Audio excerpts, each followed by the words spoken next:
In the cutthroat tech valley, predators make one fatal mistake. They confuse the architect for a docile sheep. They actually think deactivating a keycard and sending a termination email is enough to erase me from the very empire I designed. But I never construct a kingdom without hardwiring a self-destruct button. Pull up a chair.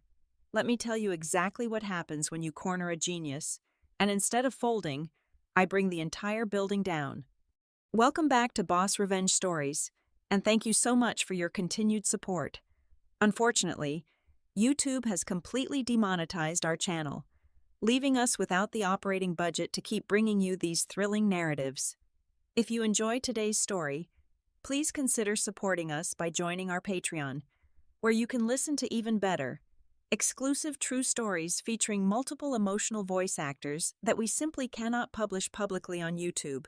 You can join right now by scanning the QR code on your screen or by clicking the Patreon link in the description or the pinned comment of this video.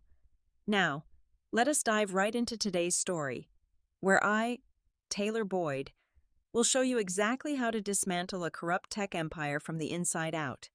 I stood in front of the floor-to-ceiling glass window of my corner office, slowly adjusting the lapels of my tailored navy blazer. Below me, the morning traffic of Austin, Texas, crawled like tiny metal insects, completely oblivious to the fact that today, history was supposed to be made inside this sleek glass and steel fortress. I am 38 years old, and as the chief system architect of Aegis Core Dynamics, I had spent the last 10 years of my life turning a scrappy caffeine-fueled startup into a global cybersecurity behemoth valued at over $1 billion. Today was the final board presentation before our massive initial public offering. I had double-checked every line of code, secured every network protocol, and memorized every single slide of my presentation.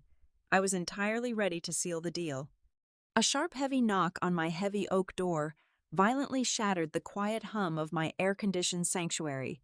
Before I could even grant permission, the door swung wide open. It was the Vice President of Human Resources, a perpetually sweating man whose expensive suits never quite seemed to fit him right. Accompanied by our newly minted Chief Legal Officer, both of these men were nothing more than highly paid lapdogs for Julian Vance, our slick, endlessly ambitious, and utterly ruthless Chief Executive Officer. Right behind them stood two burly security guards, their hands resting uncomfortably close to their tactical belts. The atmosphere in my office instantly shifted from the fresh scent of espresso and ambition to the sterile, suffocating stench of a corporate execution. "Taylor, we need you to step away from your desk right now," the Human Resources Vice President said, his voice trembling slightly despite his desperate attempt at projecting authority. He dropped a thick manila folder onto the pristine surface of my glass desk. "Effective immediately. Your employment at Aegis Core Dynamics has been terminated. The company is moving in a different direction, and your executive role has been eliminated due to corporate restructuring. Your system access has already been revoked, and your physical keycard is now dead. We need your company laptop, your phone, and we need you to vacate the premises immediately before the board meeting begins in 15 minutes. I did not gasp. I did not yell. I simply looked at the two men, feeling a sudden wave of icy clarity wash over my entire body. In the brutal, unforgiving ecosystem of the Tech Valley, human beings are treated like disposable hardware components, hot-swapped the exact moment they become inconvenient. Corporate restructuring. It was the oldest, cheapest lie in the management playbook. I knew exactly what this ambush was really about. Julian Vance wanted to monopolize the blinding spotlight of the upcoming initial public offering. He craved the glossy magazine covers, the glory of ringing the opening bell at the stock exchange, and the sole credit for our $1 billion valuation. He wanted to erase the woman who actually built the empire that made him rich. But more importantly, Julian was absolutely terrified. He needed to physically remove me from the building before I could step in front of the board of directors and report the massive, fatal anomaly I had tracked down just 3 days ago. A deliberate, meticulously hidden security backdoor woven right into our core defense product. A backdoor that Julian had secretly brokered and sold to a highly questionable third-party organization just to artificially inflate our fourth quarter revenue to impress the investors. He actually thought that by silencing me this morning, his blatant treason would be buried forever under a mountain of fresh investor cash. The two security guards took a heavy step forward, bracing themselves, fully expecting a fight, expecting tears, or perhaps expecting me to frantically lunge for my keyboard. In this cutthroat industry, losing your company meant losing your entire identity. People usually screamed. People broke things. But I just smiled. It was a cold, empty, calculated smile that made the legal officer take a noticeable step backward in pure discomfort. I reached into the breast pocket of my blazer, pulled out my silver pen, and flipped open the manila folder. I did not bother reading the verbose legal jargon specifically designed to intimidate me into a panicked submission. I flipped straight to the very last page and signed my name with brutal, swift strokes. "There," I said, my voice smooth and perfectly steady, echoing slightly in the tense silence of the room. I tossed the silver pen onto the folder and pushed it across the glass desk toward them. "You have the laptop. The company phone is right there. You can tell Julian that his little corporate restructuring initiative went incredibly smoothly." The Human Resources Vice President blinked rapidly, his jaw slightly slack, utterly baffled by my total lack of resistance. He had mentally prepared for a massive legal argument, not a quiet, effortless surrender. He awkwardly snatched the folder from the desk, exchanging a confused but deeply victorious glance with the legal officer.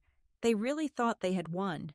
They truly believed that the chief architect of this digital fortress was just going to pack her things, cry all the way to her car, and fade away into the scorching Texas morning heat. I calmly reached down and picked up my vintage leather briefcase. It contained absolutely nothing of company property, only my personal notebooks and a few specific items no human resources department could ever confiscate. The security guards gestured toward the door, ready to march me to the lobby elevators like a captured prisoner of war. But as I walked out of my office, I did not turn left toward the exit. I turned right. I began walking with measured, echoing steps straight down the main glass corridor, heading directly toward the executive boardroom where Julian was currently waiting. "Wait, you cannot go that way. The exit is to the left," the Human Resources Vice President stammered, his voice cracking in sheer panic as he scrambled to chase after me. But I did not stop. The execution was indeed supposed to be mine, but they had absolutely no idea who was truly walking to the guillotine.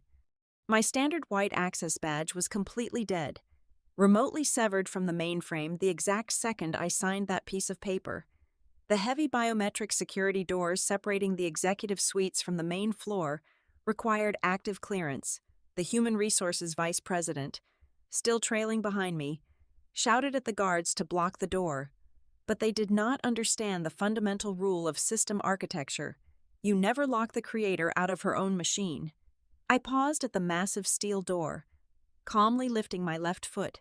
From a tiny, custom-stitched slit concealed deep within the leather sole of my shoe, I slid out a solid, matte black titanium card.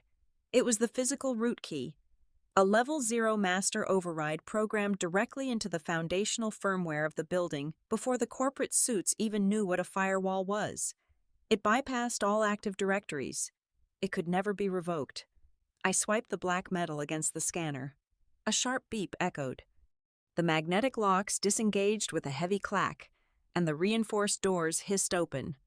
I stepped through, my leather heels clicking rhythmically against the polished marble floor.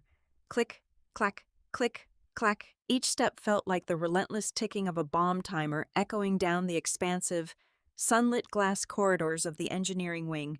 Through the transparent walls, I could see rows of developers and junior engineers freezing in their ergonomic chairs. Their eyes darted from their monitors to me. I knew exactly what they were looking at.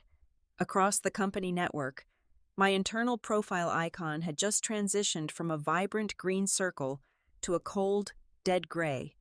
The hushed, frantic whispers bled through the glass panels, a rising tide of confusion sweeping across the open-plan office. The two security guards were still flanking me from behind, their heavy boots scrambling to match my measured, predatory stride. Yet, they kept a bizarre, almost respectful distance. They did not dare lay a single finger on my shoulders. Perhaps it was the suffocating, freezing aura radiating from my posture, or perhaps it was the heavy bundle of encrypted physical hardware tokens clutched tightly in my right hand. They were just contractors. They were not paid enough to physically assault the woman who held the literal keys to the entire digital kingdom. At the end of the final hallway, the frosted glass and solid oak double doors of the executive boardroom loomed like a fortress gate. As I approached, the muffled sound of Julian Vance projecting his smooth, aggressively charismatic voice drifted through the thick wood. He was performing his ultimate magic trick for the investors. I could hear him perfectly. "It is with a heavy heart," Julian was saying, his tone dripping with fabricated sympathy, followed by the faint clink of him raising a crystal glass of sparkling water, "that I must inform the board of a sudden change. Our brilliant architect, Taylor, has regrettably decided to step down this morning due to severe, unforeseen health reasons. The stress of our upcoming public offering has taken a tremendous toll, and she needs time to heal." I stopped exactly 2 inches from the doorframe. I closed my eyes and took one long, deep breath. The faint smell of ozone from the server rooms mixed with the expensive cologne lingering in the hallway. This was my battlefield. I had bled for this company for 10 agonizing years of my youth, trading my sleep and my sanity to build an impenetrable shield, and this mediocre salesman thought he could just write me off as a medical casualty. I placed both of my palms flat against the heavy oak wood and pushed forward with every ounce of my strength. The massive brass hinges let out a loud, piercing shriek that violently sliced through Julian's pathetic, lying monologue. The heavy doors slammed wide open, rebounding against the internal walls with a deafening crack. And then, there was nothing but pure, absolute silence. All 9 members of the board of directors froze in their custom leather chairs. The air in the sprawling, mahogany-paneled room became instantly suffocating. These were the elite power brokers of the Tech Valley, venture capitalists and hedge fund managers who manipulated global markets before their morning coffee. They were entirely accustomed to perfectly scripted presentations, sanitized financial reports, and a controlled environment where their absolute authority was never challenged. My sudden, violent entrance was a variable completely outside of their carefully curated reality, and the collective panic in their widened eyes was practically intoxicating. At the front of the room, Julian Vance looked as though all the blood had been violently siphoned from his body. His perfectly rehearsed, charismatic smile died instantly, leaving his face frozen in a grotesque mask of sheer terror. His knuckles turned stark white as he gripped the crystal glass of sparkling water, the ice cubes clinking faintly against the sides as his hands began to tremble. He frantically locked eyes with the 2 security guards hovering nervously in the hallway behind me, aggressively jerking his head toward the exit, a silent, desperate command to drag me out of his sight. The guards, however, remained completely paralyzed, fully aware that dragging a high-level executive screaming through a glass hallway right before an initial public offering was a career-ending move. I stepped fully into the room, my heels sinking silently into the plush, imported carpet. I did not look at the guards. I did not look at the board members. I kept my eyes entirely locked on Julian. I reached into my blazer pocket, pulled out the severely crumpled termination notice bearing his fresh signature, and slammed it down onto the center of the massive glass conference table. The sharp smack of paper against glass echoed through the dead silence of the room. "It seems your definition of severe health reasons is slightly different than mine. Julian," I said, my voice cutting through the heavy air like a scalpel. "Though I suppose sudden, unauthorized termination could induce a mild headache." The entire room shifted uncomfortably. The thick veneer of corporate civility was shattering. At the far end of the table, an older, silver-haired venture capitalist named Richard, who held the largest voting block of shares, leaned forward, his brow furrowed in deep irritation, completely unamused by the sudden theatrical display disrupting his highly anticipated payday. "What exactly is the meaning of this disruption?" "Taylor," Richard demanded, his voice a low, authoritative rumble. Julian just informed us that you were stepping down voluntarily to seek medical treatment. Are you telling this board that is not the case? I turned my gaze to Richard, maintaining a perfectly composed, icy demeanor. I am telling you, Richard, that exactly 15 minutes ago, Julian sent his human resources lapdogs to my office to forcibly remove me from the premises under the guise of an emergency corporate restructuring. He bypassed the mandated executive committee vote and completely omitted this board from the decision. I was not stepping down. I was being silenced. That is an absolute fabrication, Julian suddenly shouted, his voice cracking loudly as he abandoned his polished persona. He slammed his glass onto the podium, splashing water across his meticulous notes.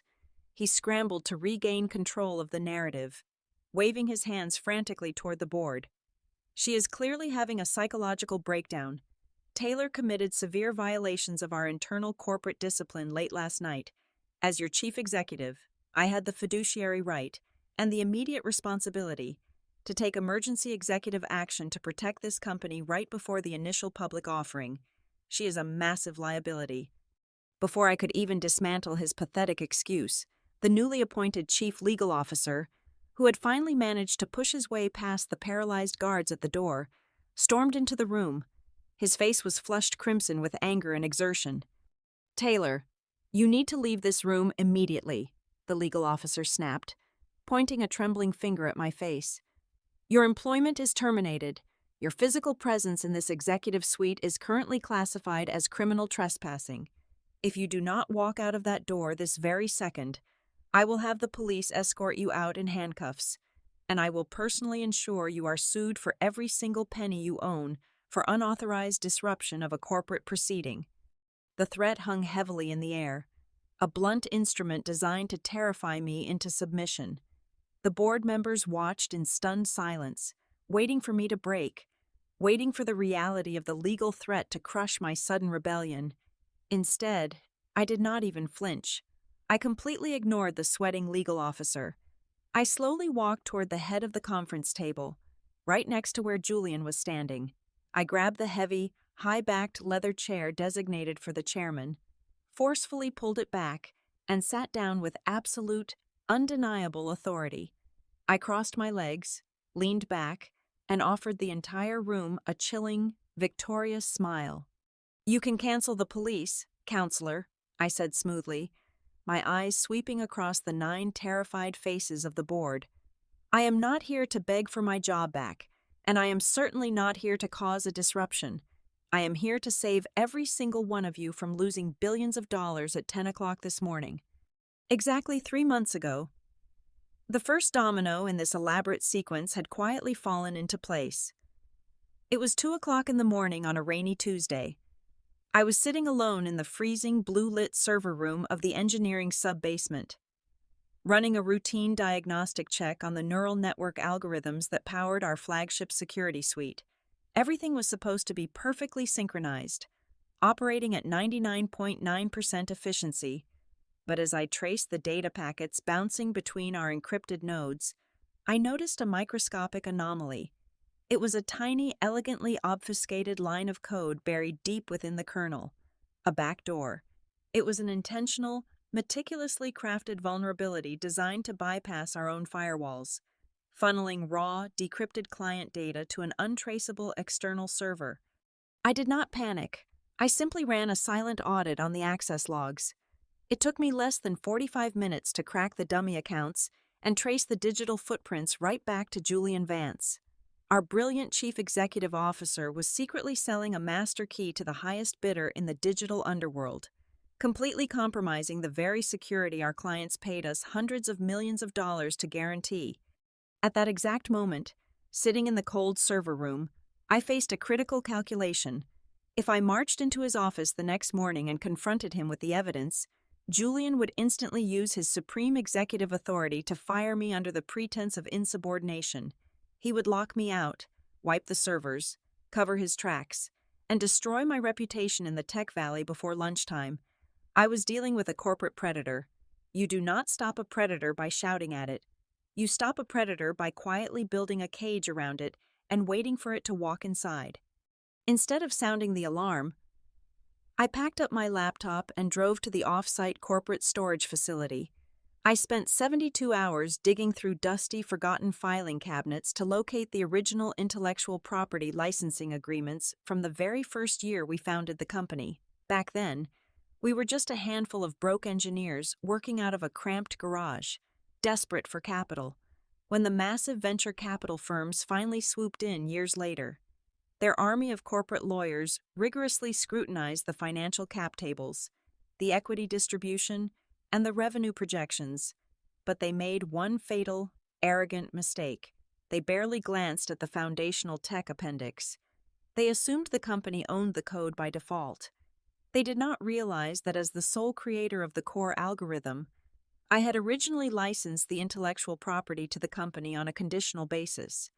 I knew I needed an impenetrable shield, a fail-safe mechanism that would completely paralyze Julian the moment he tried to eliminate me.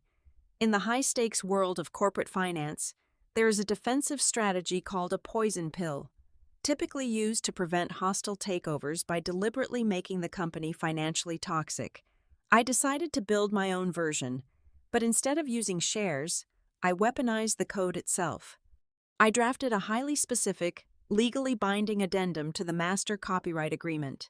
I embedded a self-executing trigger clause hidden beneath pages of dense, mind-numbing technical jargon detailing software maintenance protocols. The poison pill clause was devastatingly simple. It explicitly stated that if the chief system architect is involuntarily terminated, demoted, or removed from her position without a verified 100% unanimous vote of approval from the entire board of directors, the exclusive corporate rights to utilize, market, or sell the core algorithm will be immediately and irrevocably revoked, and full ownership will automatically revert back to her as a private individual.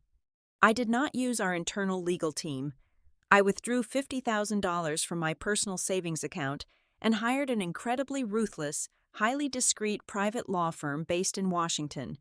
They spent 3 weeks verifying the legal airtightness of the clause, ensuring it complied with every single federal statute. They then quietly submitted the updated intellectual property addendum to the National Copyright Office. It was stamped, sealed, and officially logged into the Federal Registry. Julian and his sycophants completely missed it because I had buried the updated licensing agreement inside a massive 1,000-page routine compliance packet that Julian signed without reading, eager to get to his golf game. The trap was set. All I had to do was wait for him to pull the trigger. Back in the suffocating reality of the executive boardroom, I slowly reached down and opened the polished brass clasps of my vintage leather briefcase. The 9 members of the board of directors watched me with a mixture of intense hostility and growing anxiety. I pulled out a thick stack of crisp, heavy stock papers, bound in heavy legal folders. I did not throw them. I calmly slid the folders across the long, pristine glass table, ensuring one landed precisely in front of Richard, the lead venture capitalist. "What is this nonsense, Taylor?" Richard demanded. Though his voice lacked its previous booming authority, he cautiously picked up the folder, adjusting his reading glasses.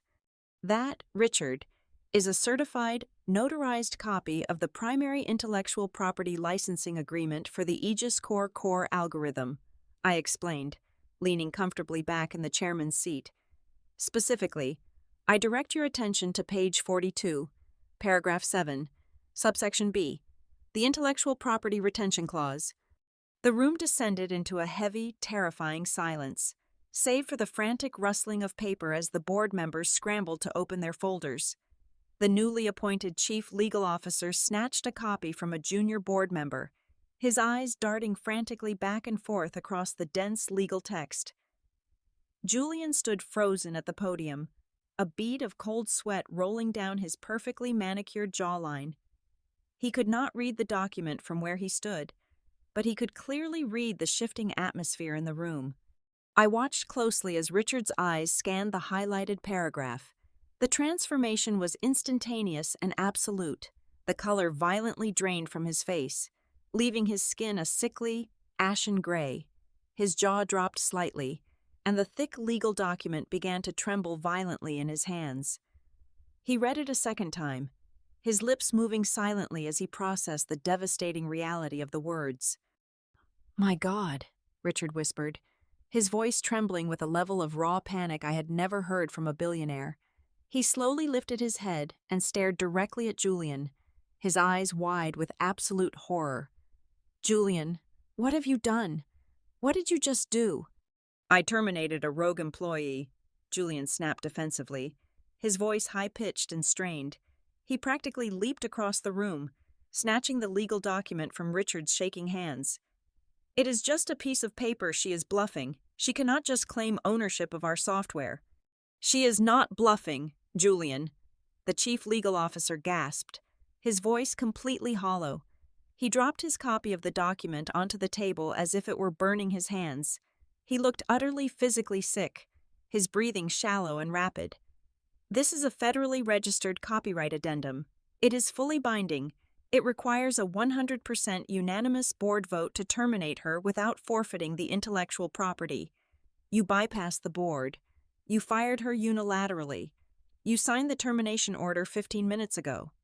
The realization hit the room like a physical shockwave. The air was entirely sucked out of the boardroom. The venture capitalists, the hedge fund managers, the elite power brokers who thought they owned the world, suddenly understood the catastrophic magnitude of what had just occurred.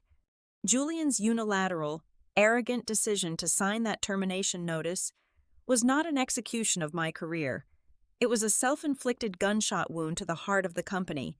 By firing me without a unanimous board vote, Julian had instantly and automatically triggered the poison pill. At this exact moment, Aegis Core Dynamics, a company valued at $5 billion, no longer legally owned the rights to the very software they were supposed to take public in exactly 2 hours. The software that powered their entire valuation, the algorithms that protected international banks, the code that defined their existence, now legally belonged entirely to the woman sitting calmly at the head of their table. They had not just lost an architect, they had just lost their entire empire. Julian had turned a $5 billion digital fortress into a totally worthless pile of stolen code, completely vulnerable to an immediate, company-destroying copyright infringement lawsuit if they dared to keep the servers running for one more second. "This is outright extortion," Julian finally screamed, the sheer volume of his voice shattering the stunned paralysis of the room. He slammed both of his fists down onto the thick glass table with such explosive force that the crystal water glasses rattled violently against the surface. His meticulously styled hair was now falling into his face, and his perfectly tailored suit jacket seemed to hang awkwardly on his suddenly slumped, tense shoulders. He pointed a shaking finger at me, his eyes bulging with a manic mixture of rage and sheer, undeniable terror. "You are bluffing. You cannot just walk in here and hold a $5 billion enterprise hostage with a hidden technicality that code was developed on company time, using company hardware. It is our exclusive asset, and I will personally see to it that you are locked in a federal penitentiary for corporate espionage before lunchtime." I did not raise my voice. I did not even lean forward in my heavy leather chair. I simply reached into the pocket of my blazer and retrieved my personal smartphone. In the brutal world of system architecture, you do not waste your breath arguing with a completely failed component. You simply bypass it entirely. "A technicality, Julian?" I asked softly, my voice easily slicing through his hysterical shouting. "Let me show you exactly what my technicality looks like in real time." I calmly unlocked the screen of my phone. I opened a custom, heavily encrypted application that I had built myself specifically for this exact moment. It featured a single, stark command interface. I did not hesitate. I pressed the execution key. At the far end of the sprawling boardroom, a massive 80-inch display screen was currently projecting the live global dashboard of our flagship security suite. It was a beautiful, hypnotic map of the world, covered in thousands of glowing green dots representing our active client servers operating flawlessly across multiple continents. It was the exact visual centerpiece Julian had planned to show the investors to prove our unstoppable global dominance. Less than 3 seconds after I tapped my screen, The hypnotic green map froze completely. A loud, harsh, digitized buzzer sounded from the internal ceiling speakers. The massive screen flickered violently, and then the entire display shifted into a blinding, solid crimson red. The global map vanished entirely. In its place, massive, bold white letters flashed repeatedly across the screen. Access denied. Critical intellectual property copyright violation. System lockdown initiated.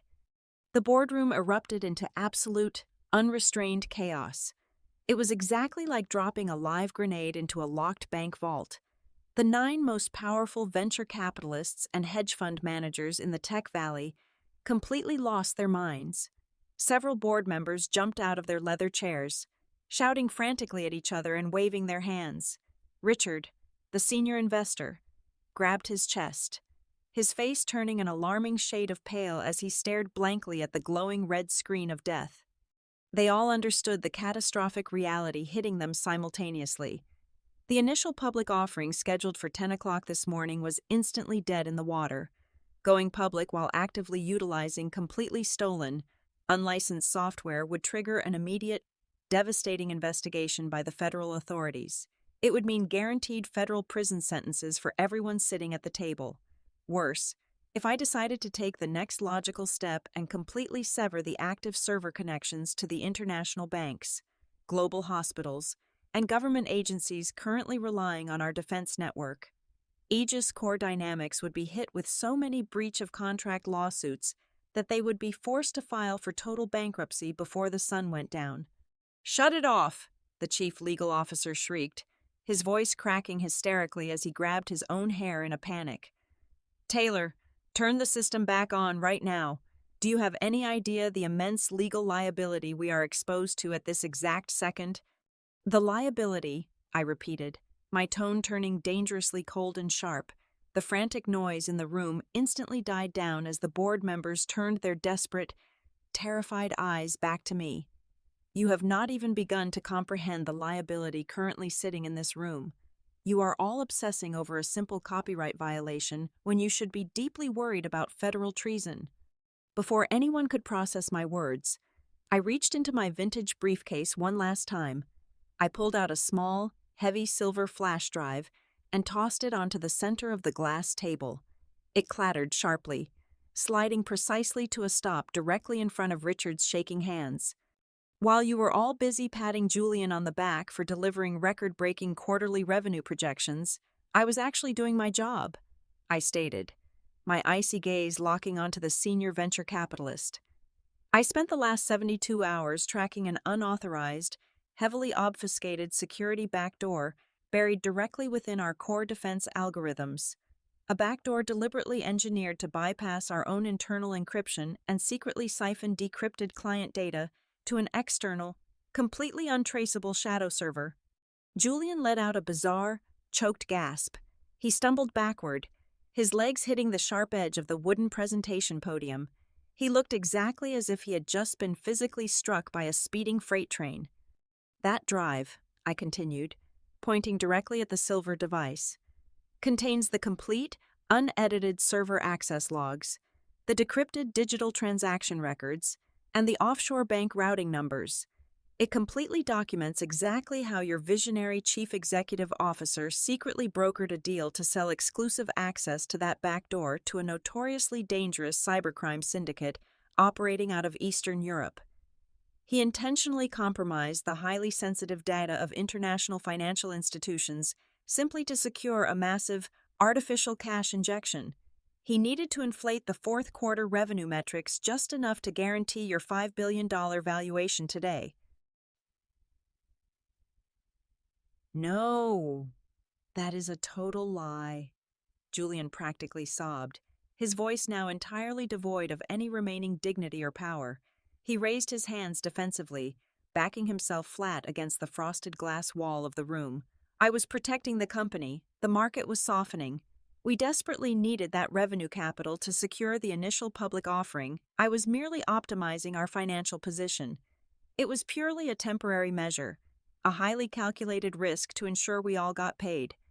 His pathetic, desperate confession echoed miserably off the mahogany walls.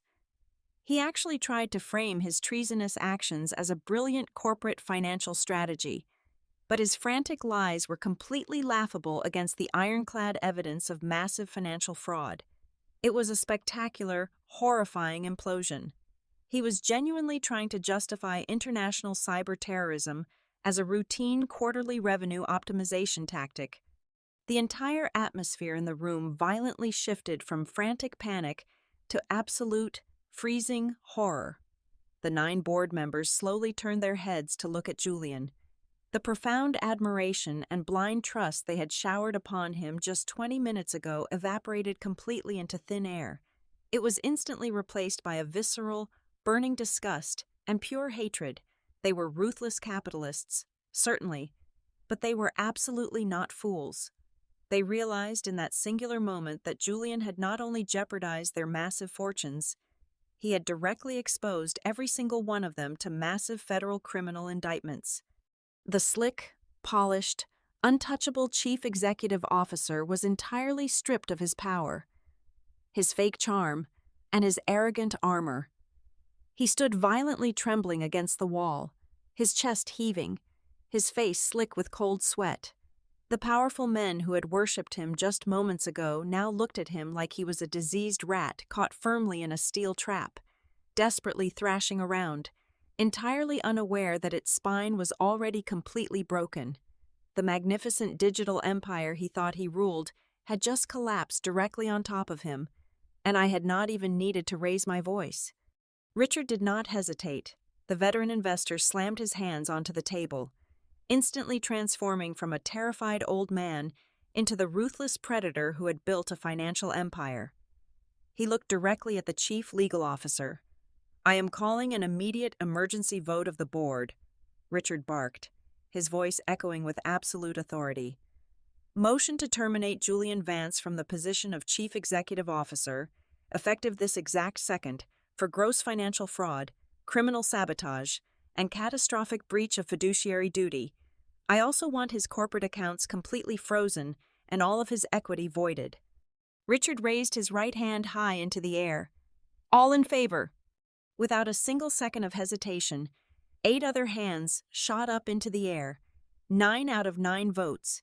It was a flawless, unanimous execution. Julian collapsed into a nearby chair, as if his spine had completely snapped.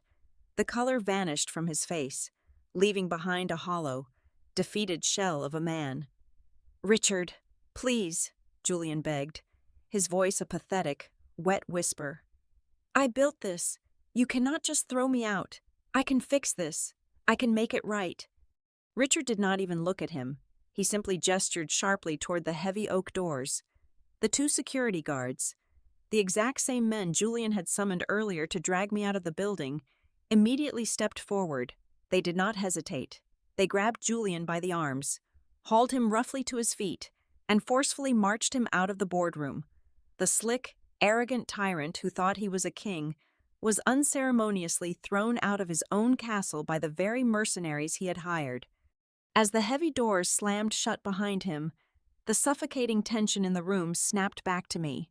The 9 board members turned their desperate, terrified eyes to the head of the table. The massive screen at the end of the room was still glowing a blinding, angry red, ticking closer and closer to 10 o'clock. "Taylor," Richard said, his tone entirely stripped of its former arrogance. He sounded like a man begging for his life. "The poison pill has been acknowledged. The hostile element has been successfully removed. We are humbly asking you to restore the network. Name your price. We will draft an immediate resolution right now to appoint you as the new Chief Executive Officer. We will give you a massive, unprecedented equity package, whatever you want. Just turn the servers back on and save this initial public offering." I looked around the table at the most powerful men in the industry, all practically kneeling before me. It was the ultimate corporate fantasy, total power, absolute victory, but I just smiled, a genuine, relaxed smile, and slowly shook my head. "I decline," I said smoothly. A collective gasp ripped through the room. Richard looked completely horrified. "What do you mean, you decline?" You hold all the cards you won. I won because I am a creator. Richard, I replied, standing up slowly and smoothing out my navy blazer. I build systems. I design architectures. I solve impossible problems. I am absolutely not a politician who wears expensive suits and lies to shareholders all day. Sitting in that chair would literally bore me to death. Then what do you want? The chief legal officer practically cried out. I will sign a permanent relicensing agreement right now, and I will instantly reboot the network, I stated, my voice ringing with absolute finality. But I have one strict condition.